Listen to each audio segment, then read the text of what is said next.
हरे कृष्णा।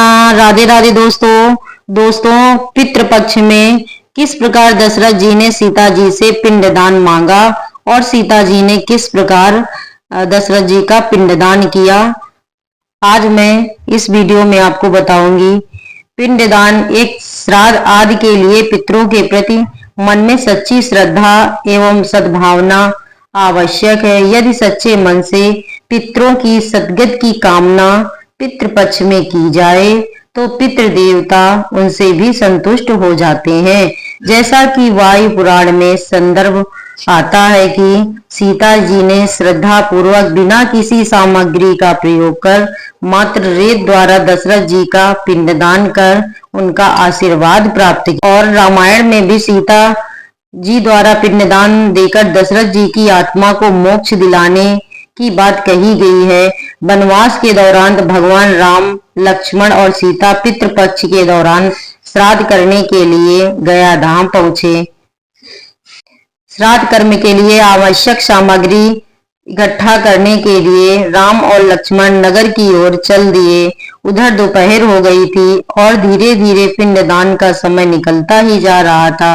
तभी दशरथ जी की आत्मा सीता जी के सामने उपस्थित हो गई और पिंड मांगने लगी। सीता जी सोच में पड़ गई कि अब क्या किया जाए। कुछ पल सोच विचार कर सीता जी ने रेत का पिंड बनाया और गाय, फल्गुन नदी, केतकी के फूल, वट वृक्ष, कौवा को गवाह बनाकर श्रद्धा पूर्वक दशरथ जी को रेत का पिंडदान कर दिया। राम जी जब लौटे तब सीता जी ने बताया कि उन्होंने दशरथ जी को पिंडदान दे दिया। राम ने सीता जी से पूछा कि बिना सामग्री के पिंडदान कैसे किया, इसका कोई गवाह है तो बताओ। सीता जी ने फल्गु नदी, गाय, केतकी के फूल, बट वृक्ष, कौवा को गवाह देने के लिए कहा तो बट वृक्ष को छोड़कर सभी ने गवाही देने से मना कर दिया। फल्गु नदी, गाय और केतकी फूल ने झूठ बोल दिया, परंतु बट वृक्ष ने सत्यवादिता का परिचय दिया और कहा कि माता की लाज रख ली। बाकी सबसे क्रोधित होकर सीता जी ने फल्गु नदी को श्राप दे दिया कि तुम सदा सूखी रहोगी, जबकि गाय को मैला खाने का श्राप दिया। केतकी के फूल को पितृ पूजन में निषेध का श्राप दिया। बट वृक्ष पर प्रसन्न होकर सीता जी ने उसे सदा दूसरों को छाया प्रदान करने व लंबी आयु का वरदान दिया। तब से फल्गु नदी हमेशा सूखी रहती है, जबकि वट वृक्ष अभी भी तीर्थ यात्रियों को छाया प्रदान करता है। इसके बाद सीता जी ने दशरथ जी का ध्यान किया। दशरथ जी की आत्मा पुनः प्रकट हुई और बताया कि सीता जी ने उन्हें रेत का पिंडदान किया है। इस तरह दशरथ जी को मुक्ति मिल गई। पितृपक्ष के दिनों में दिया गया दान पितरों को प्राप्त होता है। दक्षिण दिशा की ओर पितरों को याद करके दान देने से कुंडली में विद्यमान पितृदोष का निवारण होता है। इसके तहत श्रद्धा पूर्वक ब्राह्मणों को भोजन कराना, वस्त्र दक्षिणा सहित वह सभी वस्तुएं भी दान देनी चाहिए जो पितरों को प्रिय थी। श्राद्ध में 10 वस्तुएं महादान के अंतर्गत मानी जाती हैं।